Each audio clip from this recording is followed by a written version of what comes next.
Problema pa rin ang lumulobong bilang ng mga nurse na walang trabaho. Kaya pinag-aaralan ngayon ng gobyerno na kunin ang serbisyo ng mga nurse na ito at ipadala sa mga probinsya. May report si Tina Panganiban Perez. Hindi agad makapaniwala si Carmela Frances Reyes nang nalaman niyang pumasa siya sa July 2011 Nursing Board exams. Iyak po ako ng iyak. Ba't ka naman umiyak? Siyempre po, iba po yung fulfillment pag nakapasa. Yung alam nyo na kung nakapasa na kayo, tas registered nurse pa kayo. Pero 4 na buwan lang daw tumagal ang kanyang saya. Nalaman daw niya ang hirap na pinagdaraanan ng isang nurse na tulad niya nang makuha na raw niya ang kanyang lisensya at nagtangkang maghanap ng trabaho.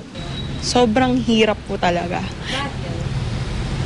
Siguro una po, in my opinion, siguro po sobrang dami po namin. Tas kulang din po yung parang mga agencies or placement agencies na tutulong po para kung saan po kami ilalagay. Sinubukan daw niyang mag-volunteer sa isang healthcare facility, pero 16 na oras daw ang trabaho at wala pa siyang natatanggap kahit allowance. Sakaling maaprobahan ang panukalang 2013 national budget, ang mga nurse na tulad ni Carmela ay mabibigyan ng trabaho. Ayon kay LPGMA Party List Representative Arnel T., balak ng pamahalaan na gumastos ng 2.8 billion pesos sa susunod na taon para kumuha ng mahigit 22,000 na mga nurse, mahigit 4,000 midwife, at mahigit 100 doktor na ipakakalat sa iba't ibang probinsya. Pero ang party list group na ang NARS, hindi bilib sa plano. Hindi naman daw kasi ito pang matagalan.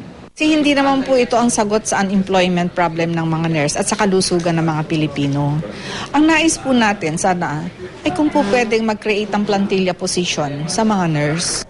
Ang dapat daw gawin ng pamahalaan, gumawa ng plantilla para sa mga nurse at siguruhin may 3 shift ang mga ito.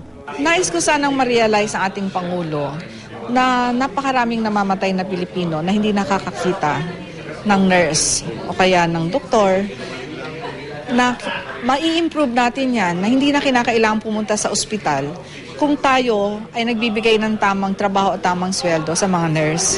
Pero habang walang makuhang regular na trabaho, ang mga tulad ni Carmela, payag naman daw subukan ang planong programa ng pamahalaan.